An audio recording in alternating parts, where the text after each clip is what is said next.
at the beginning of 2024, I decided that I wanted to learn to sew. So in 2024, I have roughly made 18 pieces of clothing,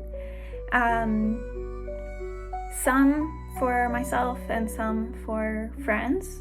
And I wanted to share some of the things that I made and kept for myself.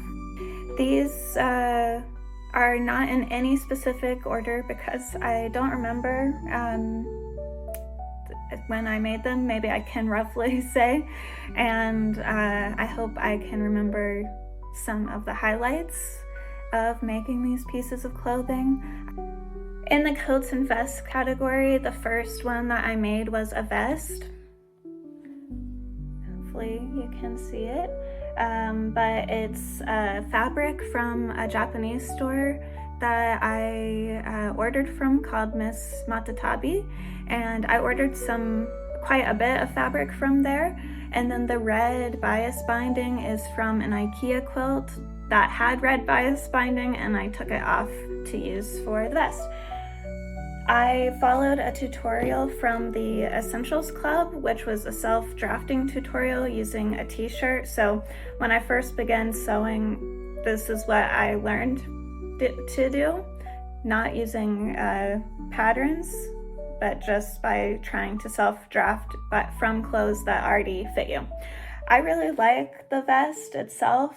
The fabric was already pre-quilted because in the beginning I was afraid to quilt anything myself, as I wasn't sure how to do it. Maybe I would mess up XYZ. This is of course not perfect by any means, but I think this was the first project where I learned to bias bind, and it was really easy. I think that was partly due to the tutorial. Next is a quilted jacket. The fabric, I think, is from Spool and Thread, which is in Canada. I think it's from there. And then I used a flannel fabric for the bias binding and for the inside. I've watched this video from Studio Annalise. It wasn't a tutorial, more of like, come sew along with me. And I thought her jacket looked really nice and that I could attempt to make one of my own. I think the jacket itself turned out nicely, but even though I made it to be reversible, there are some mistakes on the inside. So the outside is really nice, but I wouldn't make it reversible just because you can, the bias binding isn't as nice on the inside. Another issue with the jacket itself is when I was making the pattern, I self-drafted one based off of the vest that I made. I did not take into account that I wanted the armholes to be larger, more of like a relaxed fit jacket. And so this jacket is quite fitted, like a fitted blazer. And so I will give this jacket away or donate it because I think it's a nice jacket. It's double lined, so it's quite warm. Yeah. Then, because I wanted a jacket that I could wear, I made this jacket. And it's single lined, so there's only one thing of lining in here, batting. I also used the flannel to, if you can see, to do the bias binding, but I used a different fabric here to do the outside. And then instead of making it reversible, I had just gotten a serger at this point, and I serged the insides. That's not perfect, but it's one of the first times that I did this, so quite proud of that. This jacket is very relaxed. I love wearing it. It's not as warm, so in the dead of winter, maybe I wouldn't wear it unless I was wearing a larger sweater. And then also, if you can see here, I made the pockets extend more or less the whole length of the jacket, the panel, the front panel. So they're very nice and large. But next I will move on to trousers. I began making trousers just with an elastic waistband because I was afraid to make trousers with buttons and zippers, more so zippers. For some reason I was confident that I could do buttons. You'll see that I'm not actually that confident. So one of the first trousers that I made and wear is an elasticated pair of trousers. I will maybe try to insert some footage of me wearing it, but here's the waist. You can see it's quite small, so the waist on me is really tight, but they're still comfortable. The rest of the pants are really comfortable, but it's just a pair of black, I think it's stonewashed linen. I think I also bought this from Miss Matatabi Fabrics in Japan. And I was trying to be cute, so I added this small ruffle here, but I have to say it's not, I want it to be my style, but it is not my style. Out of the same fabric, this was my first kind of foray, I would say, into zippers and buttons. I watched a tutorial. Well, I got an actual pattern from Mood Fabrics,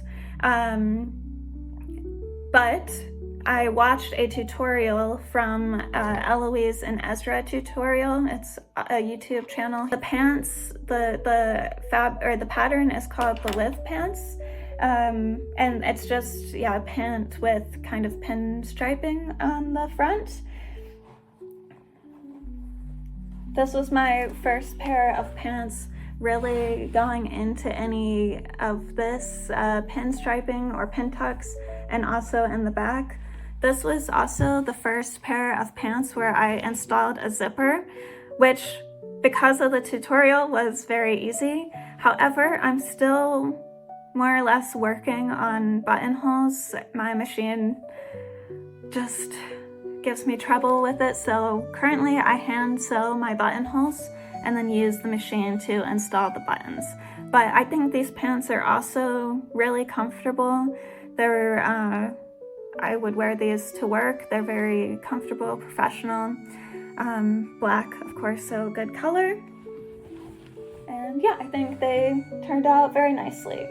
At the end of 2024, I wanted to make a pair of, I guess they're like Scandi pants, but I got a pattern from Sydney Graham, and it's called the Lane Pants. And so I made a pair of these, and they're pink, which is not a color I usually wear. The difference between the pattern and what I made, I didn't include a drawstring, just an elastic waistband. And also there's a cargo pocket that you could use, but I chose not to. And I made all of the stripes going this way, except for the bottom of the pants, in which they go this way. So these are really comfortable. I can say that I've worn them quite a bit since I made them a couple of weeks ago. I am very basic in what I wear, I would say, so I try to make things that I will want to wear. One of the first tops, I think, that I made, or like a kind of like something that you could wear over another top, is this sleeveless, maybe cropped top. I would wear it over a sweater, but I thrifted the fabric and then followed a tutorial just on how to make it. And then recently I tried to refix it because the first time that I made it, it was too large for me. And so I went ahead and took it in, and now it fits quite nicely. Then I made a tie top from a blue linen here. This is quite large actually on me, but I don't want to fix it because it's double aligned, so you can't see any of the seams really. and I think it might be a pain to undo all of this work, so I leave it as it is, and I think it still works. And I have 4 ties, so 2 ties on this side and 2 ties on this side. And you can wear it over a sweater, or even take the ties, and it's large enough for me that I can tie them around my body to make a more fitted tank top, kind of. But it's also a nice color. I have looked at a favorite, or a designer that I really like. They are in New York. And I had some fabric that I thought might work for a top that I saw that I wanted to try to recreate. It's not the same. There are some differences. I've tried to make it to fit more of my style. So it's this sleeveless top again. I wear it with a black sweater, but it has this, I installed a second panel of fabric here, and you can see it's fully lined. And then I made these ties here, and yeah, it's really cute. I really like it. It's very, very tight. I think perhaps I should have installed a zipper on the side or something, or just made it a teeny tiny bit larger. But I self-drafted this, and sometimes when I self-draft, I don't think about seam allowances, so this really just had enough for me to fit into it. But I really like it, and if I'm ever try to make it again, I will think about the seam allowances a bit more. In the last top category, from the same pink fabric that I had, I made a top. It's a Ghani dupe top, which Sydney Graham has a tutorial for, so I followed her tutorial and made a tie top. Again, it's not so much my style because I usually wouldn't wear like a peplum top, but I thought it was really cute. The jury is still out on the top tie. I'm not sure if it's for me, but I think it's a little bit different than what I would normally wear and do, so I'm excited to put it into my outfit options. And in my other category, or last category, are dresses. I have a habit of putting sweaters over my dresses, so you'll hear probably from me say, I like this dress, but I like to wear a sweater over it. But the first dress that I made was from the same thrifted fabric that I made the top from, and it's just a simple dress like this. I did not include pockets. I hope you can see it, but it's very long. I like longer dresses, and I'm still a beginner, but I was very much a beginner because I made this at the beginning of 2024, and had I really thought about it, maybe I would have spaced my lines a bit more and tried to line up the fabric just a little bit more, but it's still very comfortable. The fabric itself is light, but because it's, I think, wool or cotton, it's kind of thicker, so it could be good for the winter. Then I made another dress. Also, it was a self-drafted project from a tutorial from the Essentials Club. And I got the fabric while I was in Turkey.